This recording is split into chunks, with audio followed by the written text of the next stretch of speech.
Amerika taratqullarining xabariga qaraganda, Xitoy Sharqiy Osiyo shirkatining martda tushib ketgan yo'lovchilar aeroplani uchquchi bo'lmasidagi bir kishi tarafidan qasddan tushirib etilgan. Tekshirishning yana davom qilayotganligini bildirgan Xitoy doiralari bu vaqtda texnik bayonot e'lon qilmadi.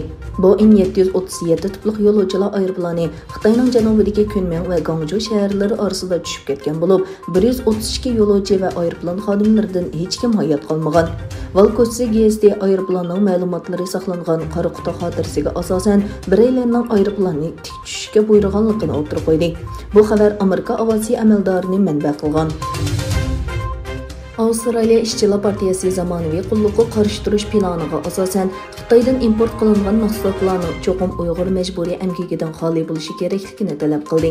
Ishchilar partiyasining tashqi ishlar bayonotchisining aytishicha, ishchilar partiyasi qulluq tuzumga qarshi turish uchun adliya tarmog'ida mustaqil xodim bekitishni planlagan bo'lib, mazkur o'rin har yili ig'ir darajadagi qulluqqa chetilgan davlat, rayon va kasblarning tizimligini e'lon qiladi ekan.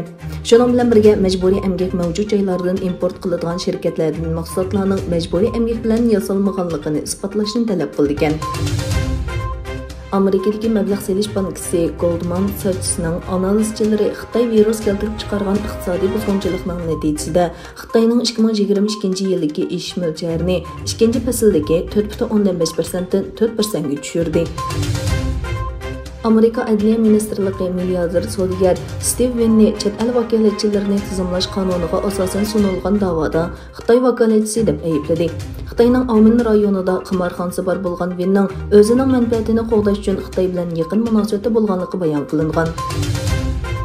Xitoyda poraxo'rlik va cheriklik jinoyatlarini tekshiradigan Markaziy inson tekshirish komitetining bayonotida Xitoy Markaziy bankisi pul siyosati bo'limining boshlig'i Sun Gofengning qaratilgan tekshirishning ichilganligi o'tirib qo'yildi. Egilanishicha, Sun yaqinda vazifasidan olib tashlangan. Qirg'iziston iqtisod va savdo ministrligining muavin ministri Chor Saytov muxbirlarni kutilish yig'inida davlatining iqtisodiga oid birinchi fasllik sonliq ma'lumotini e'lon qildi. Buningga asosan Qirg'izistonning tashqi savdo miqdori birinchi faslda 48.4% eshib, 2 milliard 108 million 700 ming dollar bo'lgan. Eng yangi sun'iy hamroh suratlardan ma'lum bo'lishicha, Xitoy Sharqiy Turkistonning qumliq rayonlarida taqlidiy harbiy nishonlarini texnik ko'paytgan bo'lib, buni yirik musofirlik harbiy paroxodga qarshi ballistik boshqarilgan bomba sinovi uchun ishlatgan.